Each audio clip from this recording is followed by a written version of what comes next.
This is the Friday, January 23rd, 2015 version of the Market Plus segment. Joining us now is Dan Hueber. Dan, welcome back. Thank you very much. Glad to be here. One of the topics we didn't get a chance to discuss on the show was the cotton market. Absolutely. And we get a lot of questions, being as we film in Iowa, why do we talk about cotton on market to market? And we've got some cotton growers in our viewership down south, but we also have, of course, John Deere making cotton equipment right here in Iowa. So this market, agriculture is incredibly global. Oh, certainly. So talk to us a little bit about what we can expect in this market as we look to 2015. Sure. And of course, let's not forget the fact that in the Delta, we see a lot of acreage switch back and forth. And the less cotton we plant, probably the more corn or soybeans you're going to plant down there as well. So but the cotton market, like all commodities as a whole, has been under pressure for the last 6 months or better. We really, from December on, November on, we had kind of gone flat, looked like it was trying to build a bottom. I thought maybe we had stuck in a low in November. Well, lo and behold, this week we pushed through there, went to some lower lows, but didn't really accelerate. So I think it was more of a situation where, we had a lot of other commodities forced along liquidation. You have more and more money coming away from the commodity sector as a whole, so that probably eliminated some more speculative money. But that we did not accelerate lower probably says, enough's enough. We're just kind of balancing the sheet out here before we start looking at spring weather and where the acreage will be. The January report did reflect a little higher production, a little higher carryout, but the numbers were relatively insignificant. So I kind of feel this way about a lot of commodities right now. I think cotton's reaching a point of value, and seasonally we probably should look at building some risk premium back in as we move up towards the spring. And that was my question as we look to the planting intentions. Of course, we're not quite to that realm yet. Sure. But how much of an acreage drop would we have to see in cotton to really provide a bullish move? And cotton is granted, year after year, we've seen fewer and fewer people interested in it. And I think the difficult aspect in cotton is, once you're out of it, it's difficult to want to come back in because the investment, not only in, just in the equipment to handle it, but everything to process it is so enormous that when people step out, they tend to stay out. So it's, how much more, my bias right now would be we're probably going to see acreage relatively stable, particularly with corn and bean prices not exactly enticing you to pull away from it. So it's still a good way to diversify risk for those people, especially down in the Delta in California. And if you've spent the money on the equipment, you might as well use it. You're there. If you haven't got rid of it, you might as well put it to use. Exactly. You bet. Now, I'd like to turn to some of our questions here from a lot of our followers on Facebook this week. We're very curious, and I think we're going to start with a basic one. Cheryl in Wisconsin has a simple question for you, Dan. Certainly. Will beans go back up? Well, of course it will. may not go very far, but it. I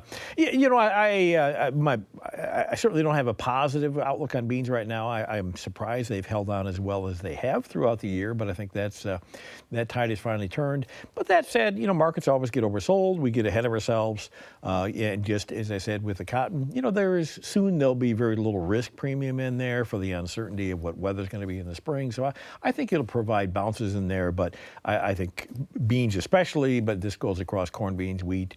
They all have a limit on the upside right now. There's just, when you look around the world, we have more than ample stocks, and in the beans we have excessive stocks, and it's pretty difficult to say that would be much more than short covering technical kind of bounces in the market. So, but we suggest you take advantage of it when they come. You bet. Now, we have heard a lot of China's economy slowing. They released their own GDP numbers at 7.4% in the fourth quarter. IMF's were a little bit lower. A little bit lower than that.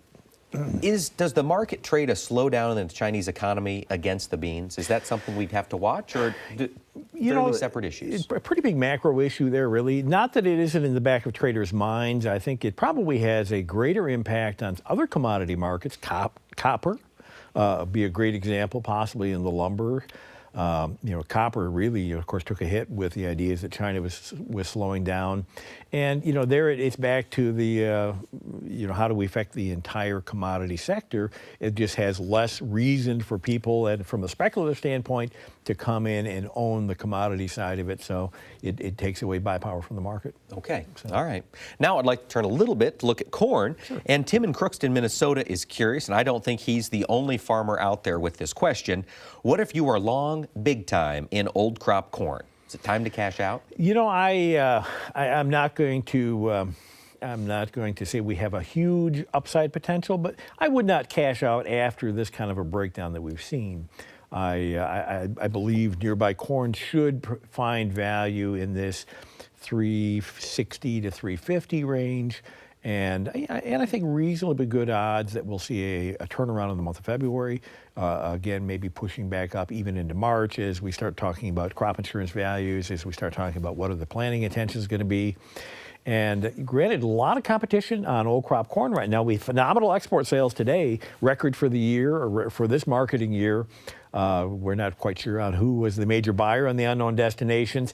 I'm going to tend to think that was probably somewhat of a one-off event. Might have been a little pent-up demand from the holidays, finally caught up in there. But unfortunately, just recently with some of the issues there, but also the availability and need for cash, Black Sea corn has come back under U.S. corn, so it puts us at a bit of a competitive disadvantage once again. So it's be difficult to keep replaying those kind of large export sales numbers. Now, looking around the country, as we've seen a relatively stable basis at ethanol plants and exporters, the follow-up part of Tim's question is, when we get a rally, you get an opportunity to sell, do you fix the futures and leave the basis free to float, or do you watch your market and just go all in? Certainly a question that you have to look at area by area. I happened to be with some people from the Dakotas last week, and, up there, we're talking about still disastrous basis levels. And the ethanol industry as a whole seemed to have done a great job of buying the inventory at the harvest when they needed it, to hedge it off. So they have not been aggressive buyers. So it's now, and again, hinges on your area. If you have an end user who has been whittling away their supplies, granted, the ethanol industry, we're grinding over 100 million bushel of corn a week.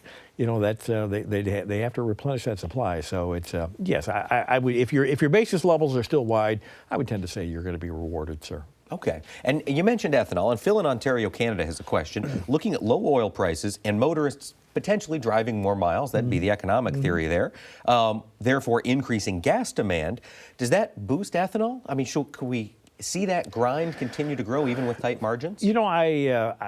It's really challenging to say we're going to see the grind grow. I think we can stay consistent. The problems you, of course, have right now is that reformulated gas is cheaper than ethanol. The blenders are operating in the red really over the next couple of months. We potentially could be importing ethanol from Brazil again, particularly with the dollar moving as it has here in the last 6 months. So I think we should see a consistently good grind every week. But take it a step further. It was a little less on the last report, but week after week now we have seen inventories grow on ethanol, and again, not good combinations. When you add them all together, it would tend to say that we're maybe looking at some of our best weekly usages in the ethanol sector right now. Might not belong before we see some maintenance issues at some ethanol plants and maybe a slowdown. Right. Now, as we're speaking ethanol, when China did approve the MIR 162, there was some thoughts out there that they might be hungry for some DDGs. Prices climbed a little bit. Sure.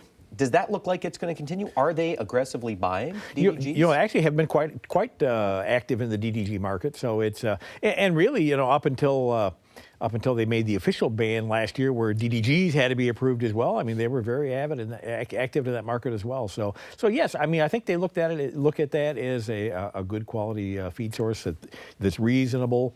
Ultimately could, I suppose, cut into their sorghum business, which has been phenomenal this year. But it's that is their avenue to keep corn coming into their market at this point. All right, and that was a great segue into James in Kremlin, Oklahoma's question. He's curious, why do people on the fringes of the Corn Belt still plant corn when grain sorghum prices are higher and input costs are less? And China's been a tremendous buyer. Is that going to continue? Good question. I'm sure the sorghum growers would love to believe it will continue, and there's some justification for it. And I think particularly what he's alluding to there is, yes, we've got a lot of areas that probably planted corn. Fringe areas of the growing season don't really have great moisture. Will they maybe increase a little bit more to sorghum?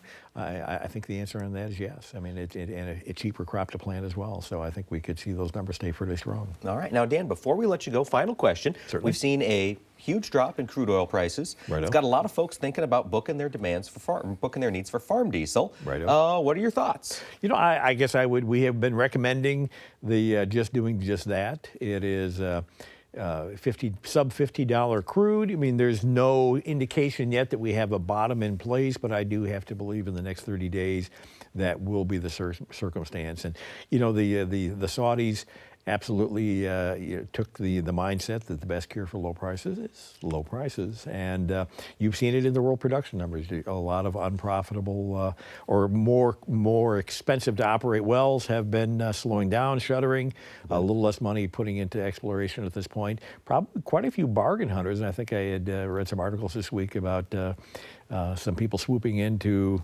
operations in the Dakotas and helping them out with cash at this point. So I think there's always those that are ready to step up and take advantage. Because long term, I mean, we're producing a couple million gallons or barrels a day more than we need right now, but we know that won't be the case forever. Right. So get it booked. Cover yourself. There you go. All right. Well, thank you, Dan, for taking the time to join us this week. My pleasure. Thanks very much. And thanks to all of you for sending in your questions via Facebook and Twitter. Please continue to do so, and we will get expert analysis right to you. Thanks for watching, and have a great week.